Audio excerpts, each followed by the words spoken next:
Today, we are looking at two stories. One involves a strange entity, the other involving internet fame and crazed fans. My name is Ryan and welcome back to Creep Source.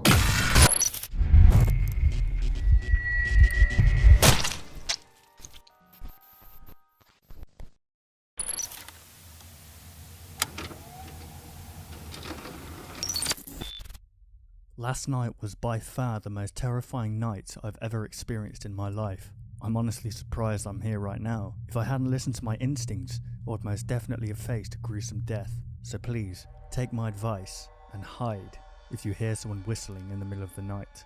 Last night I was super excited, as this is the first 2-day weekend I've had in over 2 months. My big plans were to buy tons of snacks, set my recliner up to be my own little paradise, and binge watch some Netflix. I know, boring. But hey, I'm 30 years old, and I've been done with the party lifestyle for a while now. Anyways, after probably 5 hours straight of shoveling candy down my throat and watching my favourite shows, I decided it was time to get some sleep. It was about 2 AM, and way later than I've stayed up in months. After cleaning my mess up and shutting the TV off, I brushed my teeth and climbed into bed. After 15 minutes or so, I felt my eyes getting really heavy, and I was in between that stage of being awake and asleep. That's when I heard it. A faint whistling.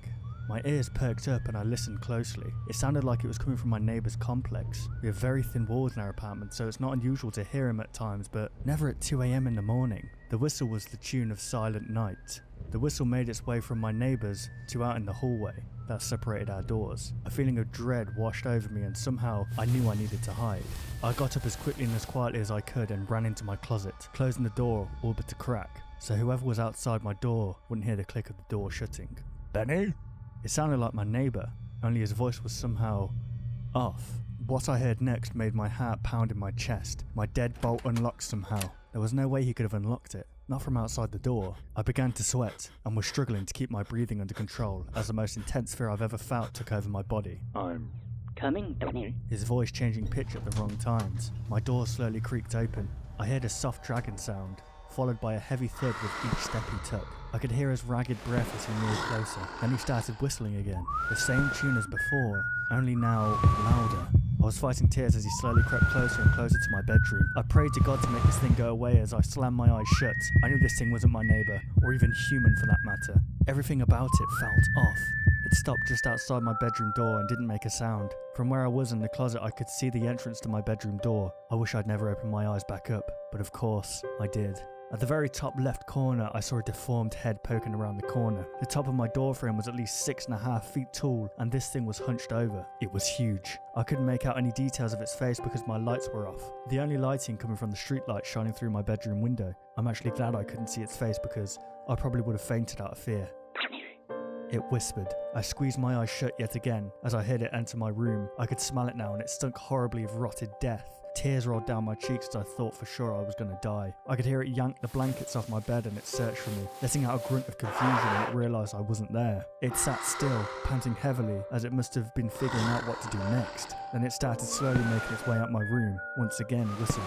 Once I heard my front door shut, I finally breathed out a sigh of relief, not realising I'd been holding my breath the entire time. I listened for a few minutes before leaving the closet. As I sat there, I heard another door from across the hall open. "What the fuck?" My other neighbour Tommy shouted after a few minutes. His voice was cut off before he could finish his sentence and I heard a couple of loud thuds, followed by silence. I ended up staying in my closet the whole night and woke up about an hour ago. There were police everywhere in our apartment complex as someone must have found Tommy. I haven't been questioned yet, but I'm sure I will be. I can't tell them the truth. They'll think I'm a psycho and possibly suspect me of killing Tommy. I'm going to lie and tell them I was asleep and act like I have no idea what's going on. If anyone has any clue what this thing is, and what I can do to make sure it doesn't happen again, I'd really appreciate it. I have a feeling it will be back tonight, and I'm completely terrified.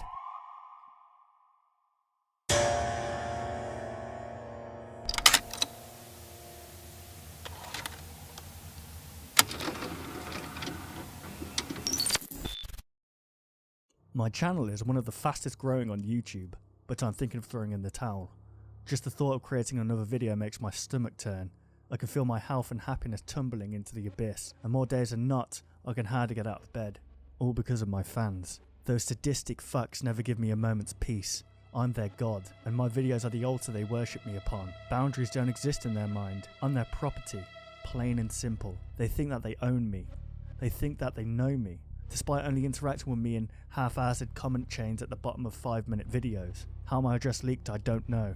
All I know is that ever since it did, my life has become one never-ending shitstorm of home invasions and back alley stalkers. Just last week, I had to call the police because a young woman was following me around town. She even followed me into a Walmart's restroom and attempted to wash my hands for me, which was one of the most bizarre and frightening incidents of my life. On Tuesday, I found a man lounging in my backyard. He was sprawled out on a blanket in the grass and had a full basket picnic wrapped in his arms. The moment he saw me peeking at him through the window, he started screaming and waving his arms like I was his lost long childhood friend. He was naked. Both of those incidents pale in comparison though to what happened last night, an incident that has left me shaken to my core and debating whether or not to sell my house and leave creating YouTube videos to braver content creators than I. That horrible night began when I awoke to the sound of nail clippers. I wheeled my head towards the source of the sound and screamed when I saw a middle-aged woman hovering over my hand with a set of freshly cut nails in her palm.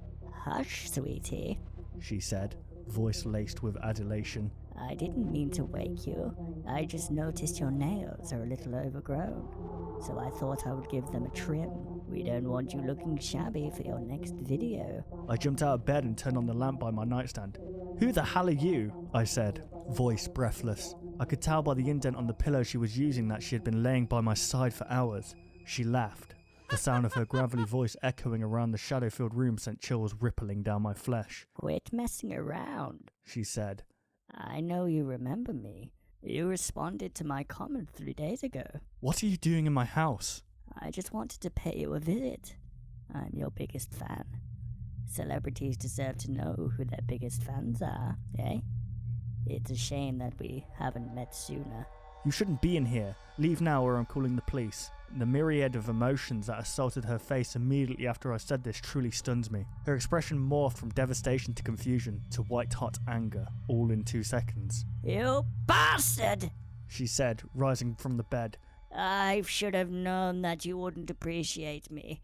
You famous types only care about yourselves. She hurled herself at me before I had a chance to respond. The force of her body crashing into mine sent me careening back towards the wall. My head struck the plaster, sending a torrent of stars cascading across my vision. Luckily my strength held, and I held her on the ground in seconds. I placed my knees on her back, pulled my cell phone from my pocket and called the police. The police escorted her from my house 10 minutes later, screaming and snarling like a wounded animal. I watched in dismay from my bedroom window as they restrained her flailing limbs by my mailbox and lowered her into the back of their car. Needless to say, I wasn't able to fall back asleep. My stress level is through the roof right now. I don't know if I can keep living this way. If you have any thoughts what I should do, please tell me. Unfortunately, I have to go now. The man with the picnic basket just hopped my fence, and this time, he brought a friend.